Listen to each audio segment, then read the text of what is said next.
Buenos días. Les presento hoy a Yesid Arteta, aun cuando a él no hay que presentarlo porque es columnista de esta casa y buen columnista. Yesid, quien es escritor y acaba de publicar el libro Rebelde dentro de los rebeldes, mírenlo, Rebelde dentro de los rebeldes. Libro que les recomiendo porque es de esos textos escasos que uno comienza a leer y no puede soltar hasta que no lo termina. Yesid hoy es miembro del equipo negociador del gobierno con las disidencias de las FARC. Pero a pesar de que durante 13 años fue guerrillero del movimiento que comandaba Tiro Fijo y estuvo 10 años y medio preso, Yesid Arteta es ante todo un escritor. Ha escrito los libros Trocha de Ébano y otros relatos, que es un texto de literatura de no ficción sobre el asesinato de un preso en la cárcel de Tramacúa, tal vez de las más inhumanas o la más inhumana que hay en este país. Y allí Yesid permaneció año y medio, pero en lugar de solamente sufrir y lamentarse, escribió un muy buen texto. Otros libros son Relatos de un convicto rebelde, que lo publicó Mondadori, hoy Penguin Random House, cuando acababa de salir en libertad. Descansen armas, es otro libro. La mala reputación, un análisis de las izquierdas en épocas del 15M, esa ola de protestas que invadió España, y de la locura y otros demonios, una novela negra. Y ahora nos sorprende, vuelvo a mostrárselos, con Rebelde dentro de los rebeldes. De verdad, un libro donde el sentido del relato y del suspenso son evidentes. De modo que Yesid Arteta es una mezcla rara. Fue guerrillero de monte, pero tenía una vasta cultura literaria que acabó de formar, supongo, tanto en la guerrilla como en la cárcel, donde lo que más hacía era leer. Es un sobreviviente no solo de la guerra, en la que fue herido un par de veces, sino de las mismas FARC, pues allí, por orden de Raúl Reyes, entonces el tercero al mando, le hicieron un juicio y por su buena fortuna se salvó de que lo fusilaran. Pero además, cuando estuvo preso, se convirtió nada menos que en profesor de literatura de los grandes capos, sus compañeros de pabellón, entre los que se encontraba nada menos que el peligroso Popeye, el sicario más tenaz al servicio de Pablo Escobar. De todas esas historias vamos a hablar hoy. Bienvenido a Cambio, Yesid. Muy buenos días, Patricia. Muchísimas gracias por esa estupenda presentación, por ese halago y ese comentario que has hecho con relación a mi último libro, que proveniendo de una voraz lectora como eres tú, realmente es un aliciente. Muchas gracias. Ya Cambio no me deja tiempo para leer buenos libros, pero el tuyo me lo devoré. Bueno, comienzo por preguntarte. En este libro, Yesid cuenta un poco, o no un poco, completamente su vida en las FARC. Entonces, antes de comenzar con el tema de fondo, cuéntanos brevemente por qué y cómo entraste a las FARC. Bueno, yo fui militante de la Juventud Comunista desde la edad de los 15 años en la ciudad de Barranquilla, mi ciudad natal, y a puertas de ingresar a la Universidad Libre a estudiar leyes, pues empezó todo ese trasegar en la Juventud Comunista. Sin embargo, luego de pasar en esta organización, en la dirigencia estudiantil, por varias razones decidí vincularme a la lucha armada. Era un periodo... ¿Por qué razones? Yo creo que fue una razón de tipo ideológico. En ese momento, Colombia estaba viviendo un periodo de ampliación de la insurgencia, especialmente del M-19 en las grandes conglomeraciones urbanas del país. Pero además de eso, a finales de los 70 y principios de los 80, podíamos nosotros ver por la televisión todo lo que estaba ocurriendo en Nicaragua y lo que estaba ocurriendo en El Salvador. Para un joven de 20 años, rebelde, dirigente estudiantil de su época, encontrarse en ese panorama en la que la lucha armada parecía como que era la solución para todos los temas estructurales en América Latina y especialmente en nuestro país, pues fue como las principales motivaciones para yo vincularme a la lucha armada, en este caso a las FARC. Jessy, tu libro refleja, o sea, la impresión que me dio a mí, que la de la guerrilla no pareció haber sido una vida muy grata para ti. ¿Cómo fue eso? Yo les decía en un conversatorio con algunas personas, sobre todo con algunos jóvenes, en una clase de la Universidad Autónoma de Barcelona, donde yo dicto un módulo sobre el conflicto de Colombia en una diplomatura de resolución de conflictos, diciéndole que en la guerrilla ni siquiera el propio Che Guevara podía sentirse feliz, porque la vida guerrillera es una vida llena de privaciones y sobre todo en nuestra época, una época en que no teníamos acceso como hoy a las redes sociales, a tener un teléfono, etcétera, sino que era una vida aislada, siempre con la presión de, en este caso, el adversario, las fuerzas militares, muchas veces con elementos de la naturaleza que terminan aplastándolo al combatiente. También las enfermedades propias de una guerrilla que opera en zonas tropicales. Por ejemplo, yo tuve por lo menos en 2 ocasiones paludismo, cuando estuve en el cañón del río Micay, cuando estuve en el Caquetá, los hongos en los pies, los forúnculos en el cuerpo.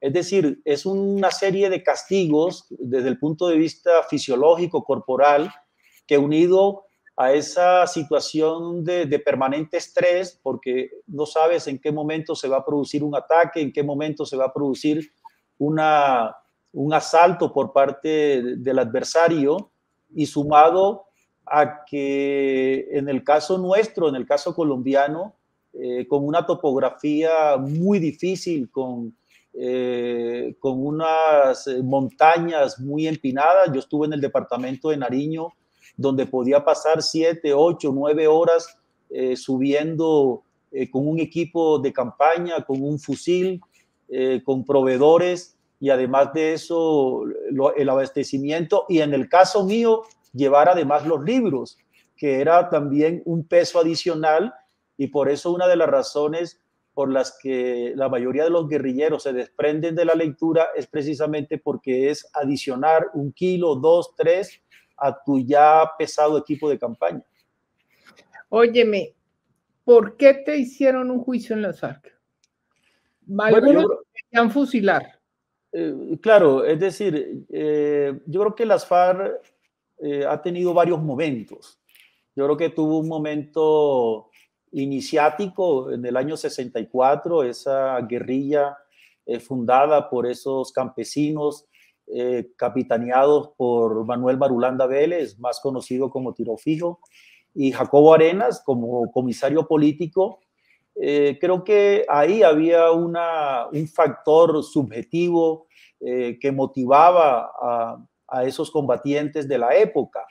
Era como la confrontación bíblica entre David y Goliat, y donde el elemento motivador entre esos campesinos era lo que los llevaba a realizar verdaderas gestas heroicas.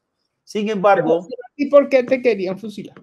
Sí, pero sin embargo, cuando llegamos a los años 90, principalmente cuando cae el muro de Berlín, cuando hay una situación adversa con relación a las ideas socialistas, que era como los preceptos fundamentales de las FARC en esa época, yo empecé a cuestionarme, empecé a hacer una serie de planteamientos de que era necesario hacer un giro político. Ya venía la negociación con el M-19, con el EPL, con el Quintín Lame, y habían unas nuevas condiciones que en ese momento para mí eran que no podíamos dejar pasar ese tren. Esos planteamientos no fueron muy bien recibidos en su momento. Pensaron probablemente de que era una labor divisionista, y a raíz de eso, el secretariado, en este caso Raúl Reyes, que era el tercero en la línea de mando de las FARC, ordenó que viajara hasta la región del Pato. Así lo hice. ¿Y viajar cuántos días a pie? A pie. Yo salí con un pequeño comando. Salí desde los límites de Colombia con el Ecuador en la cordillera occidental, luego de atravesar el plan del Patía, el Valle del Patía, subí la cordillera central, pasé toda la bota caucana hasta el talón de la bota, salir al departamento del Caquetá con límites con el Putumayo. Es decir, fue casi como una marcha de aproximadamente 3 meses por los ríos, por los caminos, por las trochas. En una ocasión nos perdimos, ahí lo cuento, en una de estas serranías entre los departamentos del Putumayo, el Caquetá y el departamento del Cauca, que fue... Marchando, posiblemente pensando en que ibas camino al paredón. Claro, hay una cosa que yo siempre he resaltado. Yo creo que la militancia en la Juventud Comunista, en el Partido Comunista y en la propia FARC, me dotó de una serie, digamos, de valores, como la perseverancia, la lealtad, la mística, la continuidad, establecer una voluntad de hierro para poder confrontar situaciones adversas.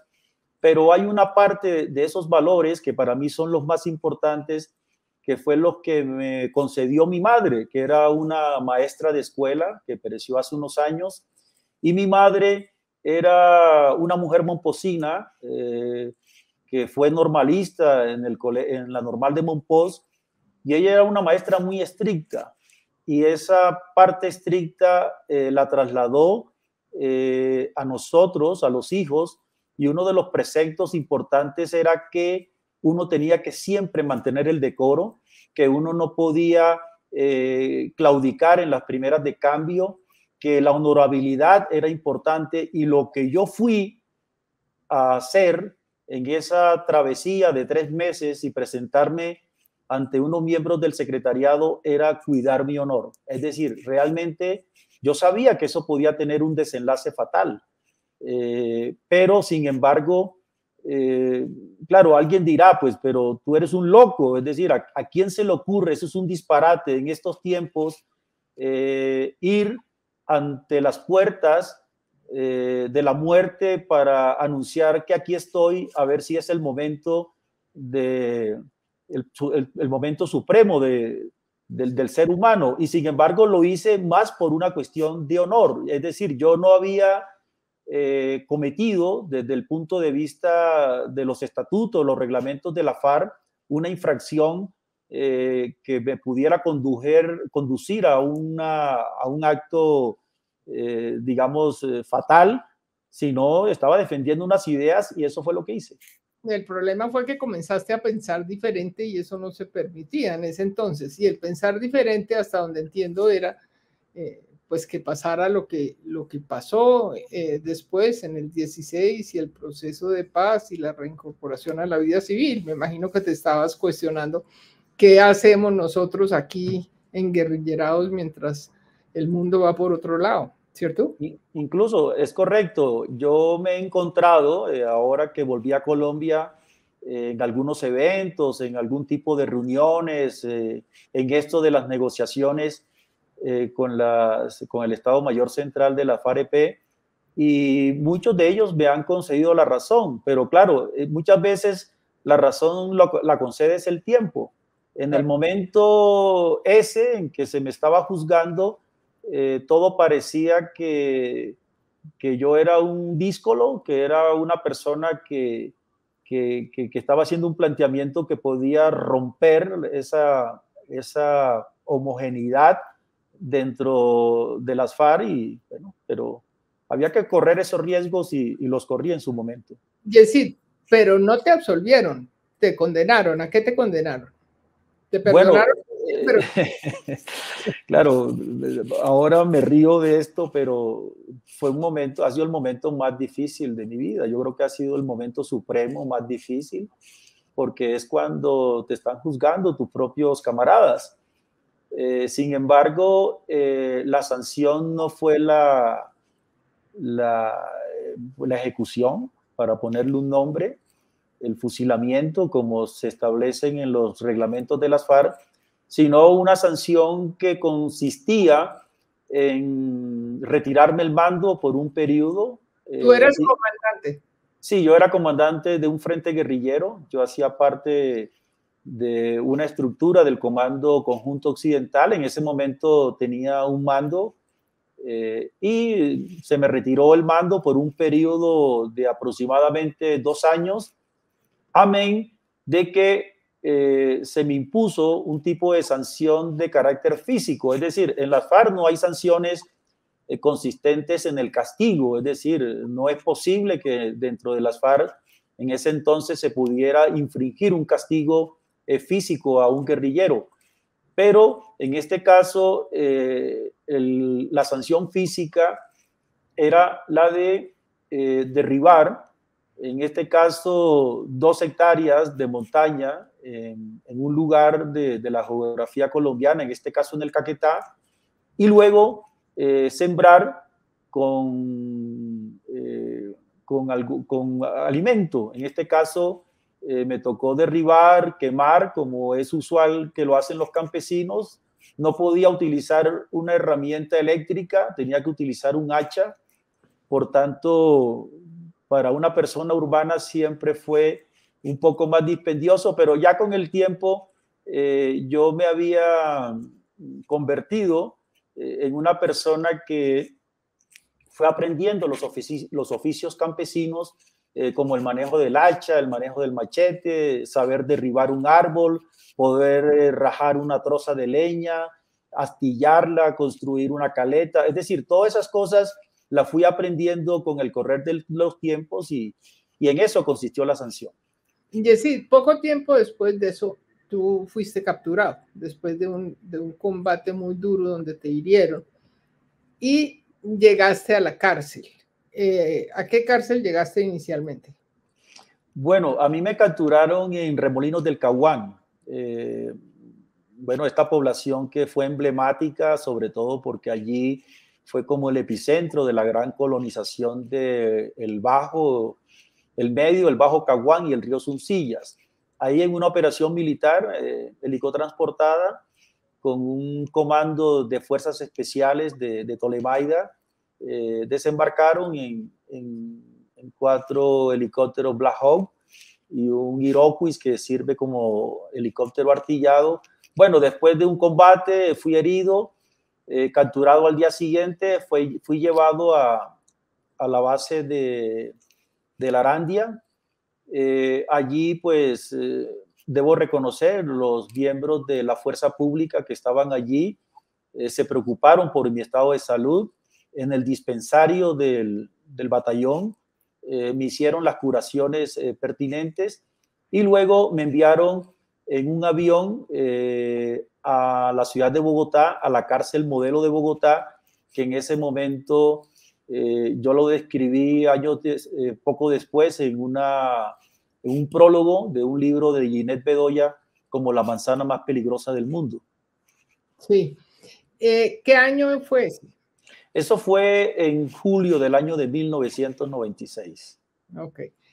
Bueno, entonces llegaste a la cárcel, porque tú estuviste en varias cárceles, te trasladaron, pero alguna vez cuando nos conocimos en Barcelona, con Laura Restrepo, en una velada muy grata, nos contaste que tú habías sido compañero de pabellón, entiendo, de los grandes capos del narcotráfico, entre ellos Popeye, que fue de los sicarios más tenebrosos, más peligrosos, pero que tú eras su profesor de literatura. Cuéntame cómo fue esa experiencia.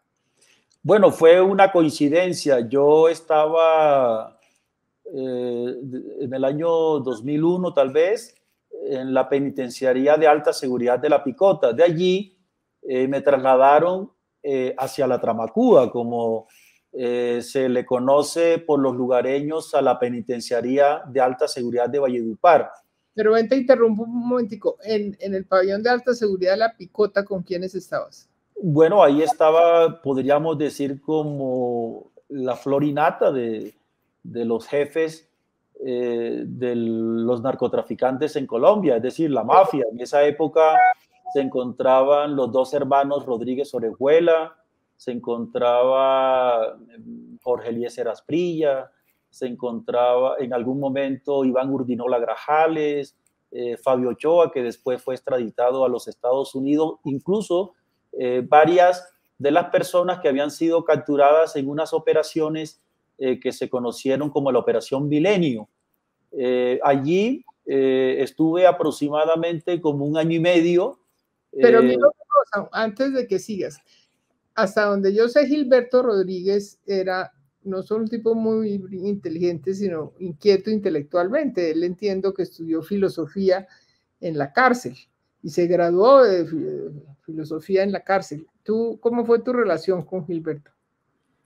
Fue una relación interesante en el sentido de que en algún momento él me manifestó lo siguiente, me dijo, mira, Yesid, en realidad yo estoy aquí con otros mafiosos más, y en este momento de mi vida, él creo que en esa época tenía más de 65 años, tengo otro tipo de intereses, y uno de los intereses es seguir cultivando mi intelecto y preocuparme por temas académicos. En ese momento, él estaba estudiando filosofía a través de la Universidad Santo Tomás y tenía un equipo de profesores que venían del exterior unas horas durante la semana para hacer el cotejo de las lecturas, los trabajos que le enviaban de la Universidad Santo Tomás.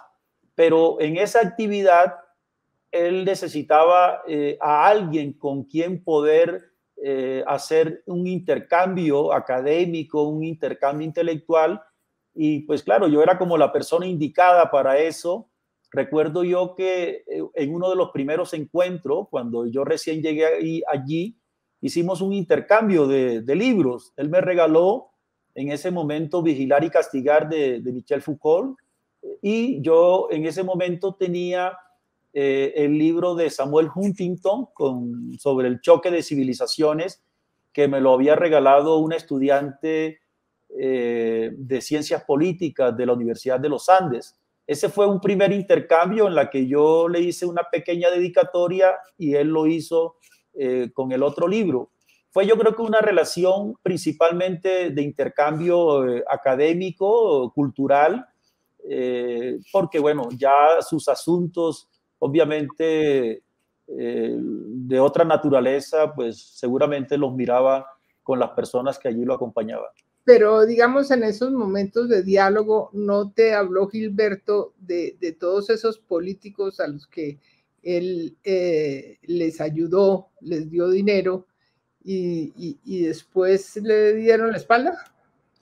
Pues yo creo que allí es decir, en la cárcel Picota, en ese momento había las llamadas casas fiscales, no sé si eso estará allí todavía, pero en esas casas fiscales estaban 3 excontralores de la República. ¿Quiénes estaban? Estaba 13 contralores, estaba Carlos Alonso Lucio, también estaba allí. Pero él no fue contralor. No fue contralor, pero también estaba preso allí en las casas fiscales, y mucha de la clase política colombiana de la época, de todos los... ¿Cómo era la relación entre Gilberto y ellos? ¿Tú veías? No, porque no había acceso, no había acceso porque las casas fiscales estaban en un área distinta al pabellón de alta seguridad. Ya. Bueno, pasemos a Popeye. ¿Dónde fuiste compañero de Popeye? Bueno, esto fue, como te dije al principio, en la Tramacúa, en la penitenciaría de alta seguridad de Valledupar. A mí me trasladaron de un momento a otro. Los traslados en las prisiones eran de manera repentina: señor Arteta, recoja sus cosas, amarre, haga una especie de atado con la cobija y meta lo que usted siempre va a utilizar en otro reclusorio. Para mí lo más importante en ese momento, lo primero que recogía era un ejemplar del diccionario Larousse, Claro.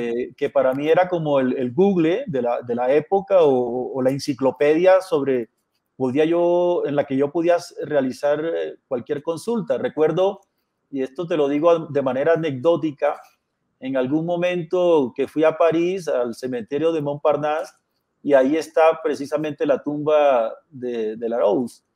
Y entonces yo llegué allí, yo me conmoví casi que en lágrimas, y le dije a la estatua que está allí de Larousse, dice: señor Larousse, muchísimas gracias a usted, porque usted me hizo que mis años de cautiverio fuesen un poco más llevaderos. Y los dos tomos de Albert Camus, las obras completas, que era como mi escritor de cabecera, tanto en la vida guerrillera como en la vida carcelaria. Llegué a la Tramacúa y me llevaron a un área que se llama el pabellón de atención especial, que es como el área de aislamiento. Ahí se encontraba Popeye, creo que también con otro miembro de lo que llamaban el cartel de Medellín. Y cuando supo que yo estaba allí, me gritó, no podía verlo físicamente, entonces me gritó: hey, Yesid, Yesid. ¿Y él por qué sabía de ti?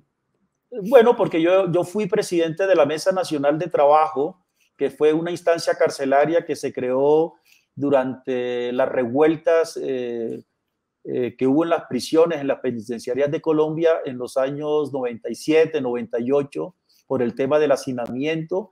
Y el Ministerio de Justicia, eso fue durante el gobierno de Andrés Pastrana, creó una instancia para poder, digamos, solventar todos esos reclamos que hacían los presos. Y eso me permitió como cierta notoriedad en el ámbito de las prisiones en Colombia. Y sí, ¿cómo era Popeye? ¿Cómo fue? Bueno, pues yo creo que Popeye, él era un mitómano. Yo creo que desde el punto de vista de su personalidad era mitómano. Yo creo que muchos aquí, sobre todo cuando quisieron hacerle oposición a la izquierda en Colombia, utilizaron a Popeye como punta de lanza por todos los disparates que decía. Yo creo que muchos trataron de graduar a Popeye como el historiador de Colombia, y Popeye, el 50% que decía se lo inventaba, y el otro 50% había tenido una participación tangencial, y en algunas, por supuesto, de manera directa. Recuérdales a los, ¿cómo se llama? Internautas, a los que nos están viendo, de qué asesinatos fue culpable Popeye. Entiendo que de Rodrigo Lara. Muchos, claro, él fue sindicado y condenado por varios delitos. De justicia. Por varios delitos, sí. En ese momento me dijo: Yesid, yo sé que tú eres un buen lector, yo sé que tú escribes cosas, ¿será que tú me puedes recomendar algún libro? Pues en ese momento había salido el libro de Eduardo Mendoza, Satanás, que recreaba... Mario Mendoza, perdón, Eduardo Mendoza, ese es el escritor catalán. Mario Mendoza, el libro Satanás, que hace una reinterpretación de la masacre de Poseto, de Campo Elías. Sí. Yo le dije: pues yo no lo he leído, pero cómpralo. Él lo encargó, lo leyó, me hizo un comentario, pues, que no le había terminado de gustar, porque lo que había allí le parecía muy increíble y que no correspondía a una realidad, a la realidad que él conocía y la que había vivido en la calle. Entonces, la manera de entrometerlo en la lectura para que pudiera por lo menos aprovechar el tiempo allí fue pasarle los 2 tomos que en ese momento yo tenía del Conde de Montecristo, de Alejandro Dumas, que realmente es un libro maravilloso, y más para una persona que está privada de la libertad.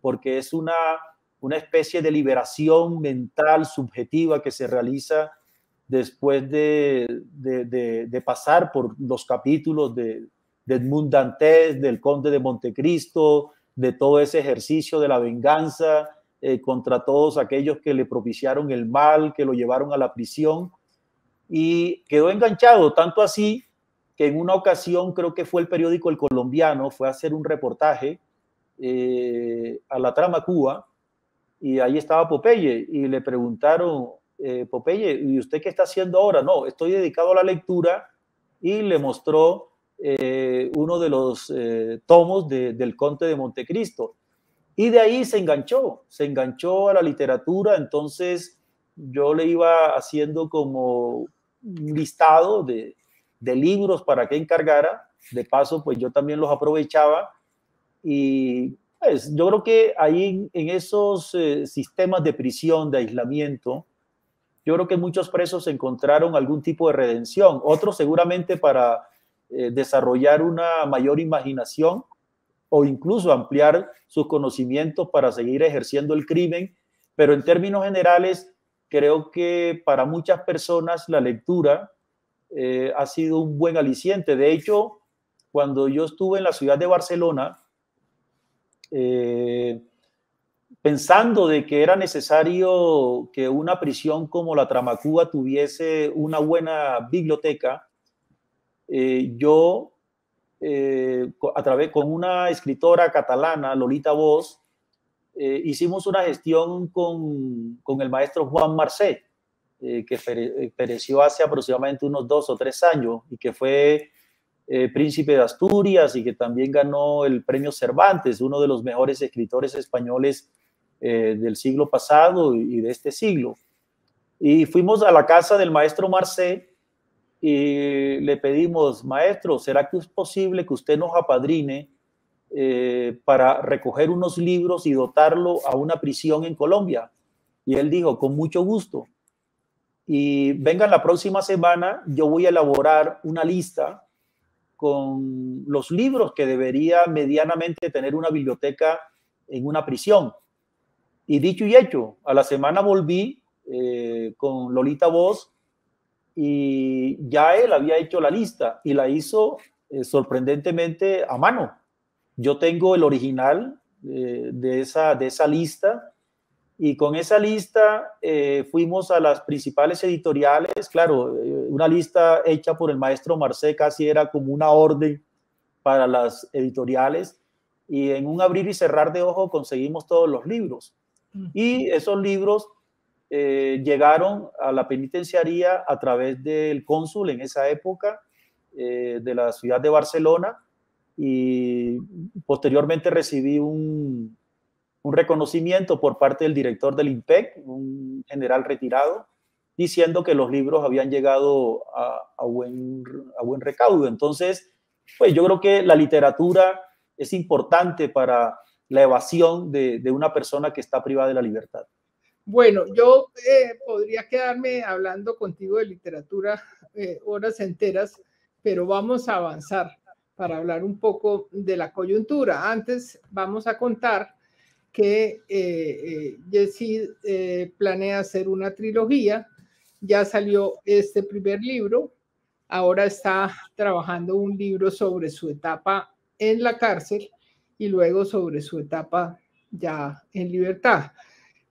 Cuéntanos brevemente, tú saliste de la cárcel por pena cumplida y te fuiste para Europa, a Barcelona, a trabajar ¿con quiénes? Sí, en Barcelona hay un centro, digamos, de análisis de conflictos, de resolución de conflictos, de educación para la paz, que en catalán se llama Escola de Cultura de Pau, Escuela de Cultura de Paz. Esa la fundó Vicent Fisas. Fisas es uno de los intelectuales más importantes que ha tenido España, Cataluña, con estos temas relacionados con el conflicto.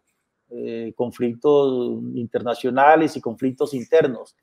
De la mano de él, yo me vinculé a este centro, trabajé durante varios años con él, bajo su tutoría, con un grupo de investigadores también de varias nacionalidades, y esto me permitió a mí una serie de intercambios, de acumular muchos conocimientos con relación a manejar esos conflictos, de cómo se fueron solucionando conflictos que parecían eternos y que no encontraban solución. Esto para mí fue una fase importante porque también yo diría que me dulcificó desde el punto de vista del alma. Porque esa es una cosa que llama la atención al leer tu libro. Tú dices cómo la guerrilla los endurece, cómo es muy difícil que alguien que ingresa a la guerrilla salga después siendo la misma persona que entró, ¿sí? Que algo muy profundo cambia. Entre otras, dices que, y este es un tema que tenía para después, dices que se les crea una especie de paranoia, de estar desconfiando de todo el mundo, de estar mirando para un lado y para otro por si los están siguiendo, en fin, una paranoia de la cual es muy difícil salir, así ya haya cesado la situación de guerrilla o de cárcel. Pero bueno, ese tema lo quiero dejar para después. Antes dices otra cosa, que es que la lucha armada hoy en día no tiene ningún sentido. Y lo interpreto como un llamado también a los grupos armados para que entiendan que esa vida en la que están hoy en día es un absurdo que no los va a llevar a ninguna parte, ¿es verdad?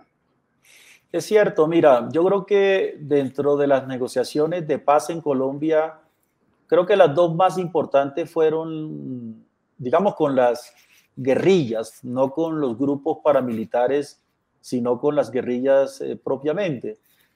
La negociación con el M-19 entre finales y principios de los años 90, en la que se pudo llegar a un acuerdo muy bueno que permitió lo que hoy se conoce como la Constitución del 91 y que esta fuerza se transformara y jugara un rol importante dentro de la política colombiana. Y la segunda es la negociación del 2016, del 2012 al 2016, que adelantó el presidente Juan Manuel Santos, porque se quitó de la, digamos, de la cotidianidad política ese tema de que las FARC era la culpable de todos los males de la República.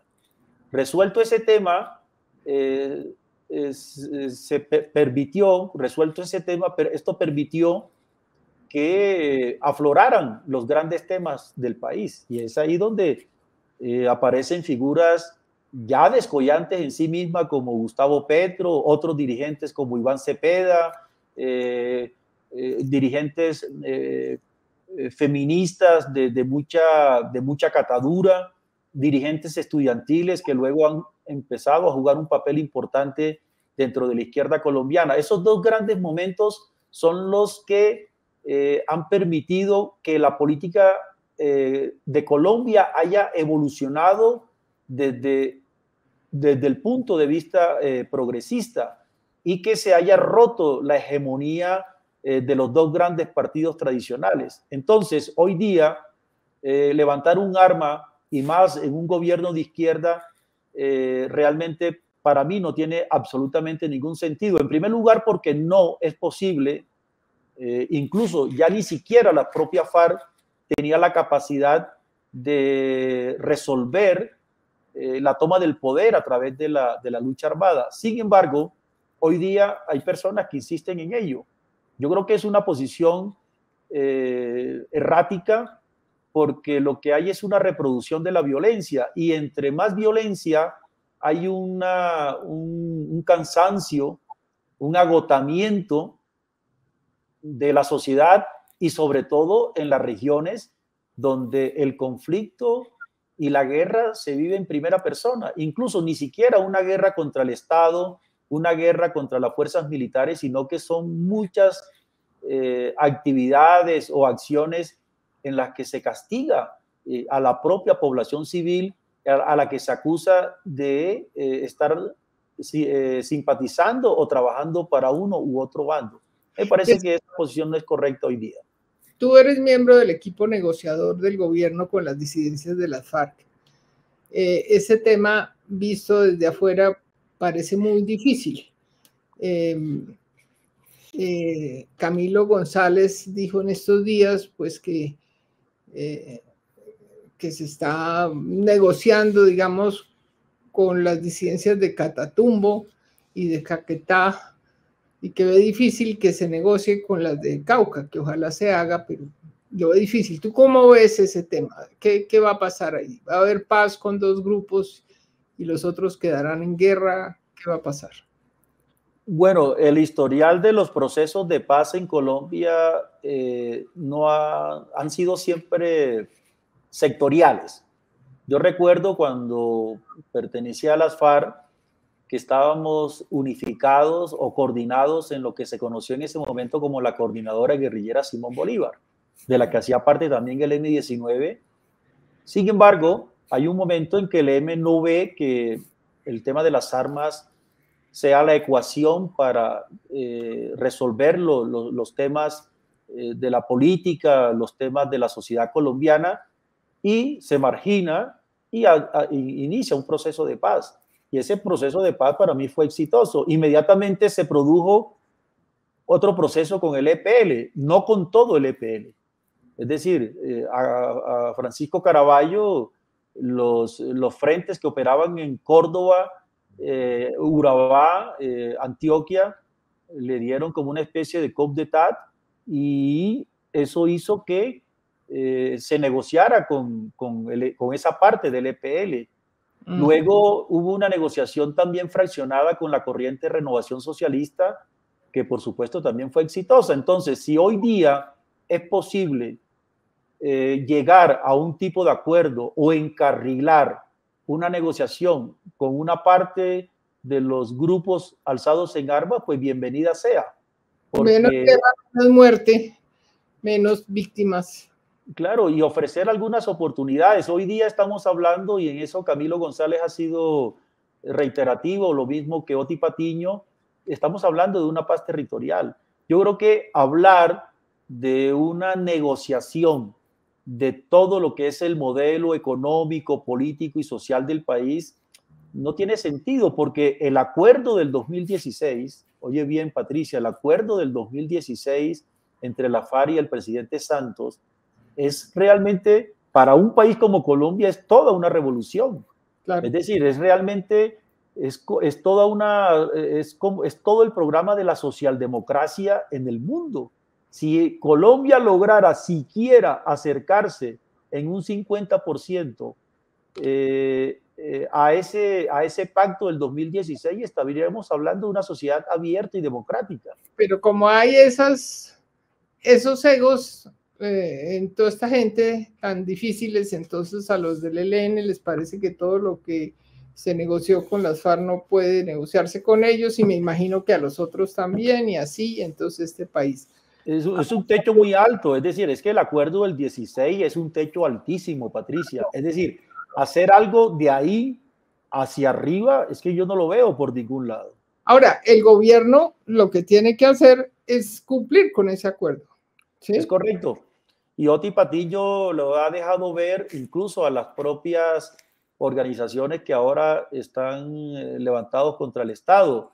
Les ha dicho de manera categórica de que él no solamente es el representante de paz y es la cabeza visible en las negociaciones con estos grupos, sino que él tiene la obligación de implementar los acuerdos del 2016, porque ese es un acuerdo firmado con el Estado colombiano, y un Estado tiene que hacerse responsable de lo que firma. Y esa es la parte importante.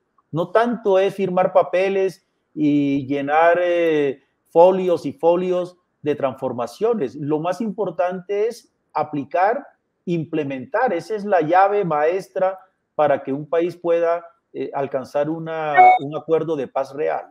Yesid, en tu columna tú tocas con mucha frecuencia, o casi siempre, el tema político, has defendido rotundamente al presidente Petro. ¿Cómo viste la marcha del domingo? Bueno, no voy a hacer de spoiler de mí mismo, pero ya tengo la columna para mañana viernes, en cambio, donde hago referencia sobre esa marcha del 21 y de la que se está proyectando para el próximo 1 de mayo. Es decir, son demostraciones. Yo pienso que el tema de la lucha de clases, bueno, ahí voy a hacer un poco de spoiler, porque se ha hablado de que no hay que alimentar la lucha de clases, pero es que en realidad la lucha de clases no se la inventó ni Carlos Marx, ni tampoco se la inventó Cantinflas, que era en sus películas un representante de los sectores marginados de la sociedad mexicana. La lucha de clases en realidad se la inventaron en Colombia los sectores oligárquicos. Pero bueno, pero vamos a la pregunta que te quería hacer, que ya mencioné, de la paranoia, ¿sí? Sí. No voy a negar que existe la lucha de clases, pero sí es posible llegar a acuerdos, como lo se demostró esta semana con la aprobación en el Senado de la reforma pensional. Es decir, ¿cuál es el punto?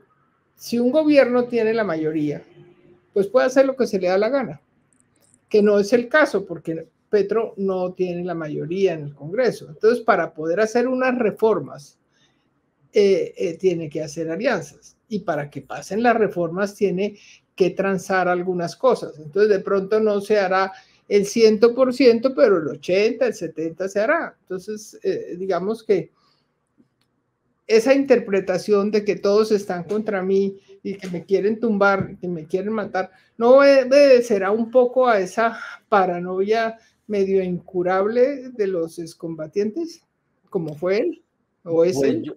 Pues yo no creo, y te lo digo, Patricia, por la siguiente razón. Mira, están pasando, incluso, mira, antes de ayer, el presidente Pedro Sánchez, el presidente del gobierno de España, ha hecho una pausa, incluso casi que ha amenazado con renunciar como presidente, como jefe de gobierno, porque una organización que ha inventado 14,000 procesos en España contra Mónica Oltra, contra Monedero, contra Pablo Iglesias, esos procesos al final hacen ruido, hacen mucha bulla, incomodan, entorpecen la actividad del Ejecutivo, la actividad de los políticos y al final llegan a nada.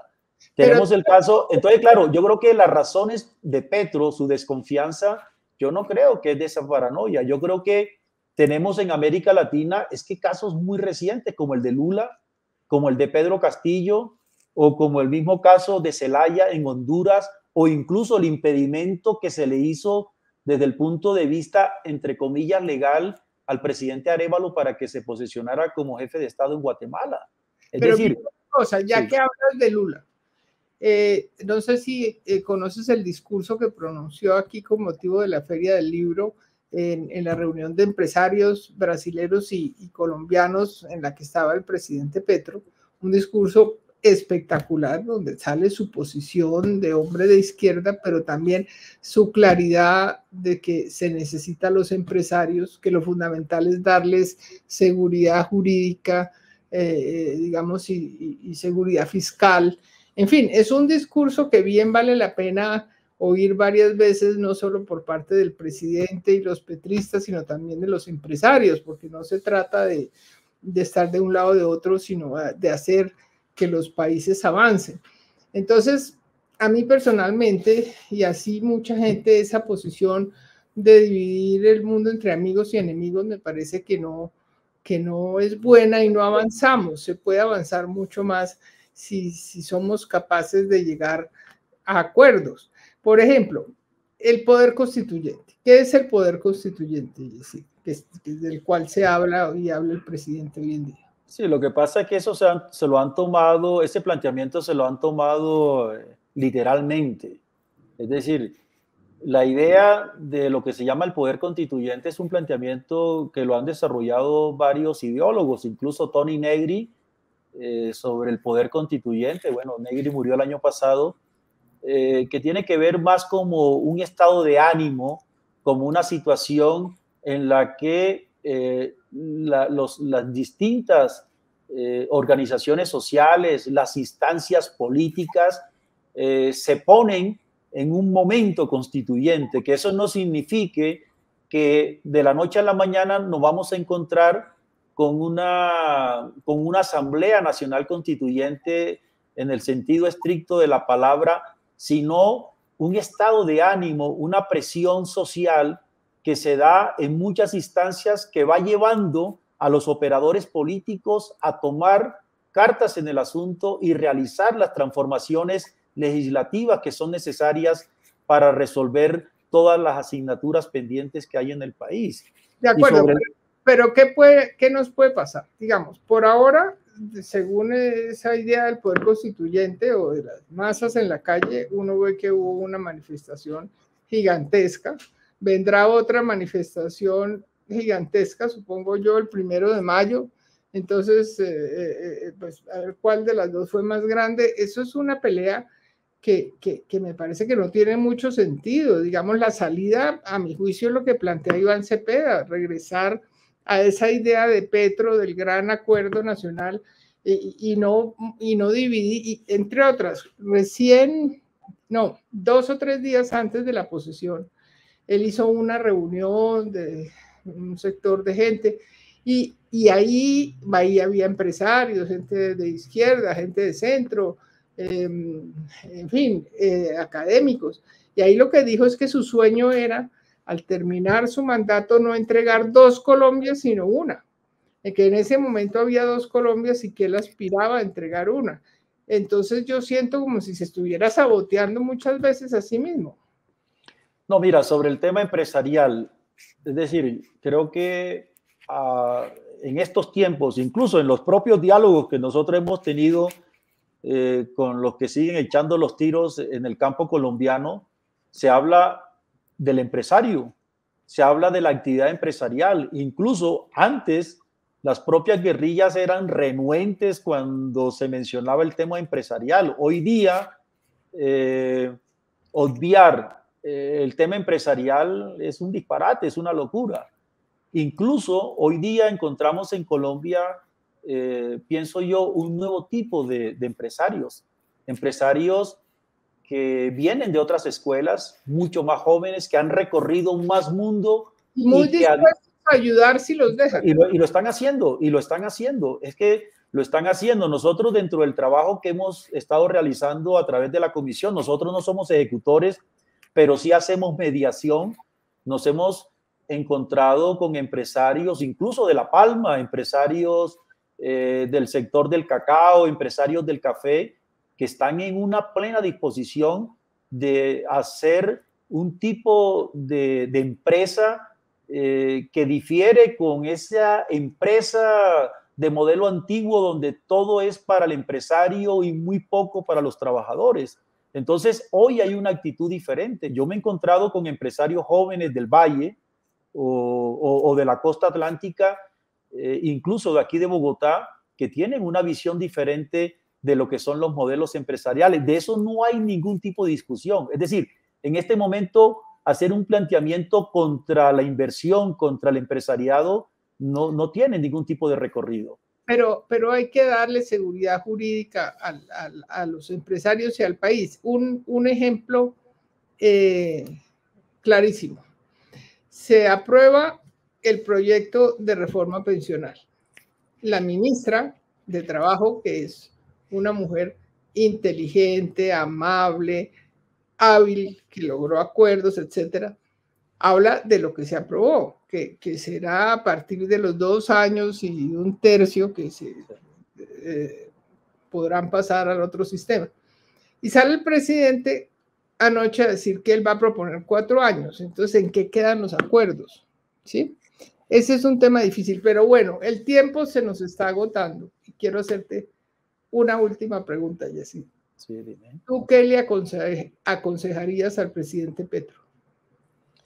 Bueno, yo creo que en primer lugar que mantenga esa actitud genuina frente a los más necesitados, frente a los olvidados de este país, en primer lugar. Segundo, que mantenga la posición de unir a este país, de evitar un estilo confrontacional. Yo creo que es necesario, y tú lo has dicho en tus apreciaciones, conseguir los consensos para medianamente hacer algunas transformaciones necesarias para Colombia, porque de lo contrario estamos frente a una bomba de relojería, que un artefacto peligroso que en cualquier momento puede estallar ante todos los colombianos. En su política exterior, yo reafirmo lo que está haciendo. Yo creo que el país ha recuperado soberanía, dignidad. Creo que se ha puesto al frente de lo que se llama el sur global. Por eso Petro es reconocido internacionalmente como un líder que representa los intereses del sur global, pero también ha tenido la inteligencia para mantener unas relaciones fluidas con la Unión Europea, con los Estados Unidos. Yo creo que en ese sentido hay la suficiente madurez por parte del presidente de la República. Entonces, pues, errores, por supuesto, los tiene. Y yo creo que una de las razones por las que el presidente cada día caza muchas disputas es porque, supongo, cuando su jefe de prensa le pasa los titulares de los principales medios de Colombia, son 100 noticias, de las cuales todas son contra sus mandatos, todas son contra sus actividades, y creo que hay veces reacciona de una manera beligerante porque siente que lo están acorralando. Yo creo que hay que mirar también la dimensión humana. Mira lo de Pedro Sánchez ayer. Pedro Sánchez en España hace una pausa porque como ser humano siente que hay una presión, tiene una esposa, tiene unos hijos, y un presidente también está expuesto, tiene una naturaleza humana y tiene esos momentos también que reacciona muchas veces olvidándose que es un jefe de Estado. Pero de pronto se me ocurre, valdría la pena aconsejarle lo que hacía el presidente Santos. En su época, él tenía un mantra, en algún momento se alejó de ese mantra y se le enredó la vida, que era: yo no peleo con Uribe, yo no peleo con Uribe, yo no peleo con Uribe. Si Petro decidiera, yo no caso tantas peleas, no caso una pelea diaria, yo creo que iría mejor. Bueno, Jessy, muchas gracias por este tiempo, y yo creo que fue una entrevista muy grata, y sobre todo te deseo mucha suerte con tu libro y se los recomiendo otra vez. Es un libro muy interesante y muy grato de leer. Bueno, muchísimas gracias, Patricia, y como dicen por allá en el Oriente, larga vida a la revista Cambio, porque debo decirlo, es ya de los pocos medios en Colombia que mantiene una actitud equilibrada frente a todos los acontecimientos del país. Yo creo que vale la pena seguir dándole músculo a Cambio, y gracias a ti por revivir esta idea que estaba por allá metida en el sótano del olvido. Muchísimas gracias. Gracias por tu colaboración, y pues la idea es que no somos ni petristas ni antipetristas, sino informamos la realidad hasta donde es humanamente posible. De ahí que necesitamos el apoyo de todos ustedes, y los invitamos a que se suscriban a Cambio.